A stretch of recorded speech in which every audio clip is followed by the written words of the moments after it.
So a couple months ago, I went to Arkansas, but I went through Texas on the way and went to this town, Marshall, Texas. Marshall, Texas, I've been through there several times now. It's just a little town, but it has the nicest people I've ever met, probably.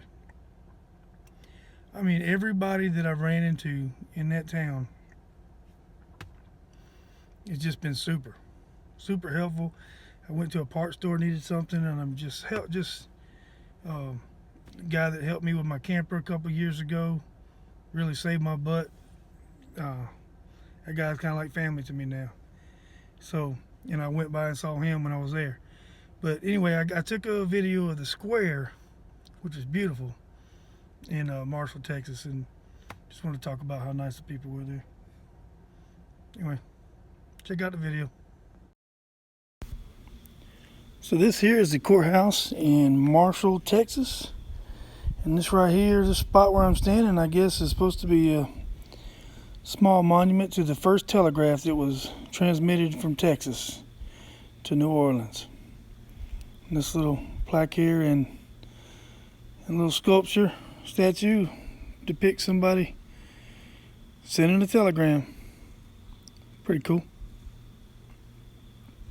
Anyway, what I was going to tell you about this little town. It's an awesome courthouse up here. I'm getting ready to walk around, but I want to tell you about this town. The first time I stopped in Marshall, Texas is, I guess it was about 3 years ago, and I was coming back from Arizona, and we were pulling our camper, and it was when the snowstorm was getting ready to hit in the south, and we were trying to get home before it hit, trying to beat the snowstorm home.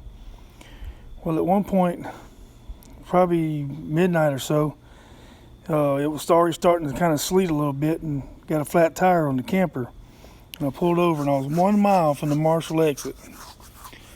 And like I said, snow was starting to come down, so it was getting ready to ice over. So I kind of panicked and felt like I needed to get on to the next exit so I could at least be in a little town, even though I was going to be broke down.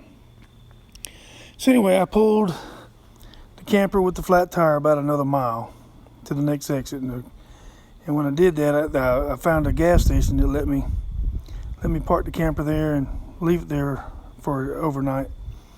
And it was freezing cold. We got in the camper and slept. But anyway, I wound up breaking the leaf spring on the camper, and so I didn't know what to do. I was stuck. The snow did hit. It was a big ice storm the next day.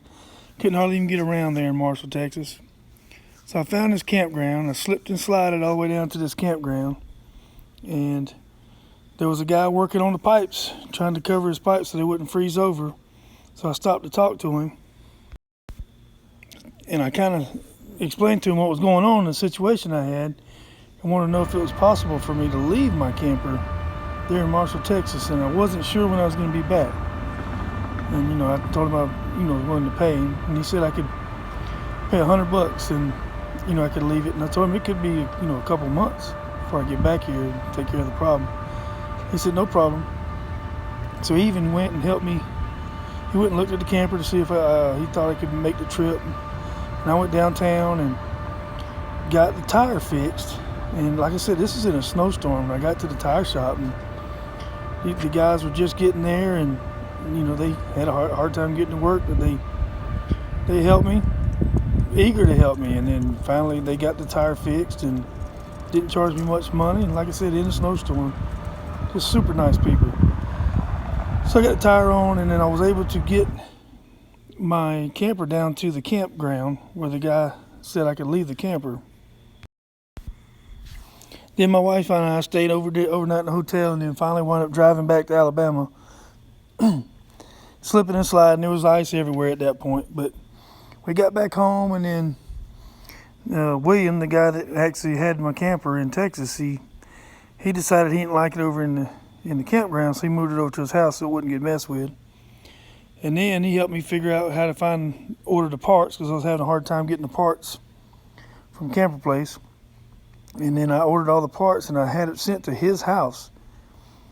And I was going to take my son out there and fix it and bring it home, at some point. But he went ahead and put all the parts on the camper and got it all fixed up, and even did some wiring that he saw that needed doing.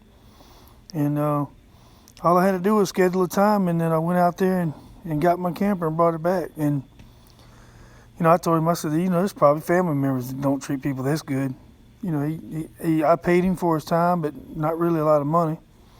And just super, super nice guy. So every time I get through Marshall, I'll try to stop in there and see him. And he's got the Buena Vista RV park just south of town. So anyway, just great guy, great place. Everybody I stopped and talked to there is just super, super, super, super nice.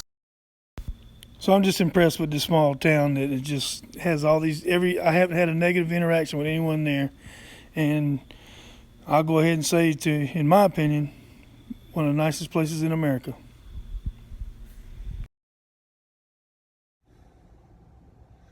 So that's Marshall.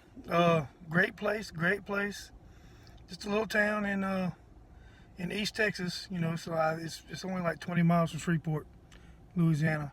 But like I said, it's great. Everybody I've run into there has just been super. So as far as I'm concerned, it's the nicest place in America. As far as I know. Anyway, thanks for checking out the video. Hope you like it. Beautiful, beautiful courthouse. Make sure you like, share, and subscribe. Comment below. Let me know what you think about the courthouse and Marshall, Texas, if you know anything about it.